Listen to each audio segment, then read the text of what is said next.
It's 7 in the morning in Singapore and 7 p.m. in New York, where a court has found the American singer R. Kelly guilty of sex trafficking and racketeering in connection with the abuse of underage girls, boys, and women.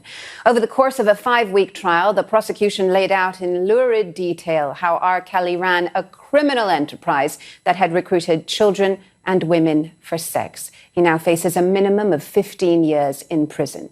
The BBC's Nada Tawfik takes a look back at the trial. To the world, he was the king of R&B and one of the best-selling music artists of all time. To his victims, he was their worst nightmare. Today, they finally got justice after he was found guilty on all racketeering and sex trafficking charges brought against him by the government. In rendering its verdict today, the jury delivered a powerful message to men like R. Kelly. No matter how long it takes, the long arm of the law will catch up with you.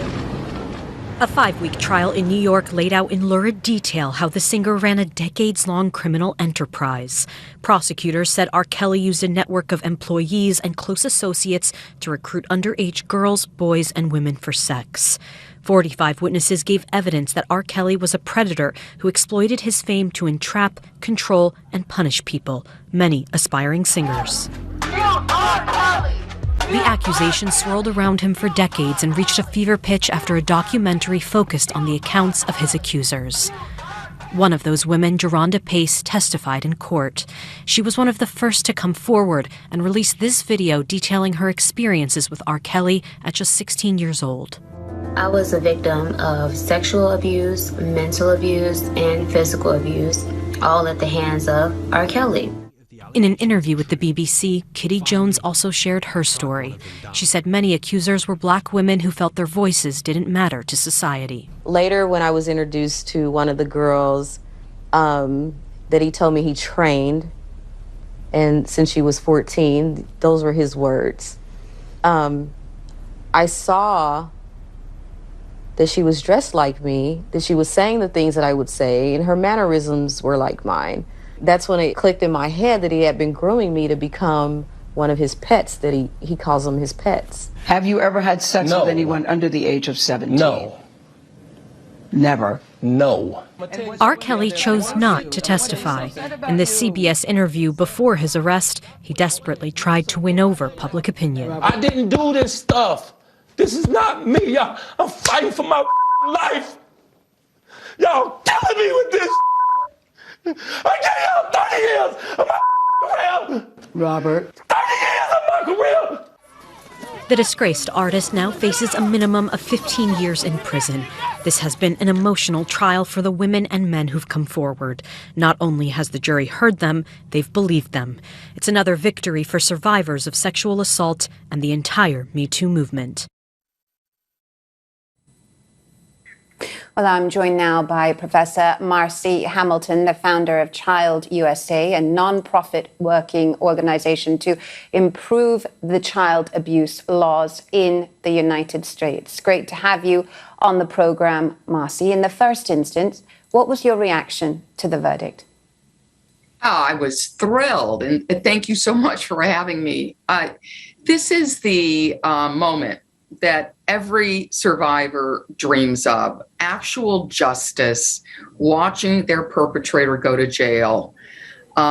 This was the right result. So many victims, but it was also, we learned a lot of lessons through this trial.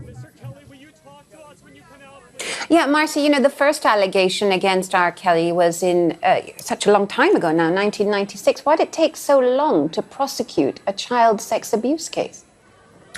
Well, according to the best science, the average age of disclosure of child sex abuse is age 52.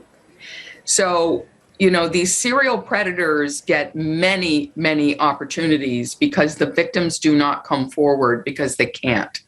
It's a combination of the trauma, the shame, and also they honestly are so young, they don't even understand what's happening to them.